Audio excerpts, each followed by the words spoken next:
अस्सलाम वालेकुम फ्रेंड्स, कैसे हैं आप सब। उम्मीद करती हूँ कि आप सब ठीक होंगे। मैं भी खैरियत से हूँ। तो आज बहुत दिनों बाद मैं व्लॉग बना रही हूँ। एक्चुअली आप भी सोच रहे होंगे 7-8 दिन से किधर गायब हूँ, लेकिन तबीयत भी थोड़ी ठीक नहीं थी और फिर काम भी बहुत था। कि रमज़ान चल रहे तो बहुत ज़्यादा हेक्टिक हो जाता है। सारा काम करना, फिर घर संभालना, फिर बच्चों को स्कूल्स, फिर दूसरे काम, फिर ईद की तैयारी, फिर ज़कात वगैरह निकालना है, फिर थोड़ा साफ़ सफाई किया थोड़ा घर, क्योंकि रमज़ान में भी मैं 2 बार साफ़ सफाई कर लेती हूँ और अभी तो 1 बार और बाकी है। ईद से पहले भी 1-2 दिन पहले भी हो जाती है, तो माशाल्लाह के साफ़ सफाई वगैरह भी करना होता है, फिर बहुत ज़्यादा बर्डन हो जाता है। इस वजह से मैं व्लॉग नहीं बना पाई और इफ्तारी वगैरह का भी आज 8 दिन हो गए तकरीबन मैंने बनाया ही नहीं। तो बस यूँ ही सोचे कि आज आप लोगों से बात करती हूँ। बस जस्ट मेरा काम ख़त्म हुआ है सारे घर का और मैं अभी बैठी हूँ और अभी इस वक्त हो रहा है, देखिए 1 को 10 कम हो रहा है। और तो बेटे को स्कूल से लाने भी जाना है, तो मैंने सोचा थोड़ी सी बातें कर लेते। ईद की छोटी मोटी सी तैयारी, ज़्यादा कुछ नहीं इस बार करनी थी, क्योंकि नमाज के कपड़े वगैरह बच्चों के लिए लेने थे। तो वही सब लेकर आए और फिर कि एक ड्रेस 2 ड्रेस लेने जाओ तो फिर बहुत सारे ड्रेस देखकर दिल ललचा जाता है, हो ही जाती है, खर्चा हो ही जाता है। कितना भी कम करने की कोशिश करो तो वो कम होता ही नहीं। मेरे हाथों से तो अक्सर बहुत, मैं जाऊंगी बाज़ार तो मेरा एक चीज़ देखने जाऊंगी और 4 चीज़ें लेकर आती हूँ मैं। तो इस तरीके से नहीं करना चाहिए हालांकि, लेकिन मेरा बहुत ऐसे ही होता है हमेशा। तो बस यूँ ही वहाँ जो है वो डोनेट करना है मुझे कपड़े, तो थोड़े कबर्ड साफ़ करके कपड़े निकाले, थोड़े जो कपड़े छोटे हो जाते बच्चों के और जो मुझे नहीं पहनने होते, जो सूट वगैरह, तो वो सब मैंने निकाले। वो सब जिसको ज़रूरत है उसको दे देंगे। और जो गेहूँ वगैरह लाना था ज़कात का, फिर पैसे वगैरह जो भी निकालने थे, तो मैं क्या करती हूँ ना, ज़कात जो है एक साथ सब एक ही को नहीं दे देती हूँ। क्या करती हूँ, अब रमज़ान के 10वें रोज़े तक के पूरा ज़कात निकाल के और फिर वो जो पैसे हैं वो थोड़े थोड़े सब में बांट देती हूँ। जैसे रास्ते से जा रही हूँ पर्स में रखी रहती हूँ, कोई भी दिखा उसके हाथ में दे दिया। ऐसे एक साथ मैं किसी को नहीं देती हूँ ताकि सबको थोड़ा थोड़ा मिल जाए। तो इस हिसाब से ऐसे निकालती हूँ, ये मेरा पॉइंट ऑफ व्यू है और मैं अपने हिसाब से निकालती हूँ। तो बस यही। और बताएं आप लोगों के रोज़े कैसे जा रहे।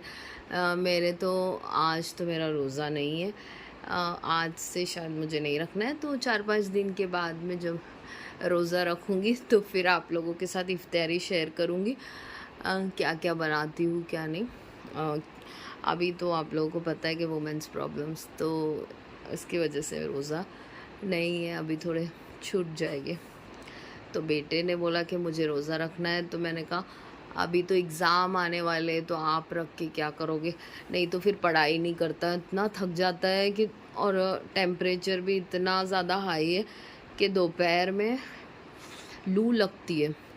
गाड़ी से जाओ तो ऐसे मुंह पे लू लगती है, इतनी गर्मी है, इतनी शिद्दत वाली कि फिर प्यास लग जाती है बच्चे को।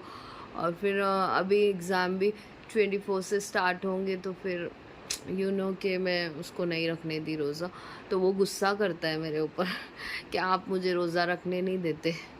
लेकिन मैं क्या कर सकती हूँ, मुझे हर सब जगह देखना पड़ता है, सब संभालना पड़ता है। अब मैं उसका, अगर मैं उसको रोज़ा रखाती हूँ तो फिर वो सोते रहेगा, स्कूल से आएगा थक जाएगा, फिर सो जाएगा, फिर उठेगा शाम को तो फिर डायरेक्ट इफ्तारी करेगा। और फिर जो नमाज़ के लिए थोड़ा बीच में उठता है, ऐसा नहीं है माशाल्लाह नमाज़ के लिए बराबर उठ जाता है, लेकिन फिर पढ़ाई नहीं करेगा। तो इसीलिए मैंने उसको रोज़ा नहीं रखा है।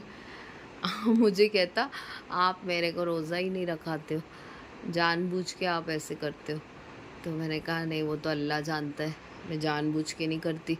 मुझे पता है कि क्या करना है अभी, क्या नहीं करना है, तो बस इसीलिए उसको भी रोज़ा रखने नहीं दिया।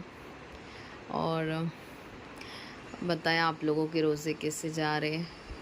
यहाँ तो बहुत गर्मी है मुंबई में, इतना टेम्परेचर हाई है कि बाबा मैं तो निकलती ही नहीं हूँ। बस बच्चे को लाने जाती हूँ तो पूरा ढक कर पूरा कवर्ड होके जाती हूँ, ऐसे जाती हूँ। और फिर भी इतना ज़्यादा लगती है धूप कि मैं लेट पहुँचती हूँ, तब तक अंकल आ जाते हैं, तो बच्चा थोड़ी देर खड़े रहता है, तो मुझे बहुत ही होता है। तो उसी वक्त मैं सामान वगैरह भी जो भी लाना है उसी वक्त लेकर आ जाती हूँ। फिर उसके बाद से तो घर से निकलना ही नहीं होता। और जिस दिन बच्चे की छुट्टी होती है तो फिर उस दिन तो बिल्कुल ही नहीं जाती। फिर घर में चाहे कोतमीर ख़त्म हो जाए, चाहे पुदीना ख़त्म हो जाए, कुछ भी हो जाए, फिर तो मैं निकलती ही नहीं, क्योंकि मुझे धूप से बड़ा डर है। क्योंकि मेरा आँखों का भी थोड़ा ये जो लेज़र ऑपरेशन होता है वो हुआ है, तो मेरी आँखें है ना धूप में बिल्कुल बंद हो जाती है, इसलिए ब्लैक वाला गॉगल लगा के जाती हूँ।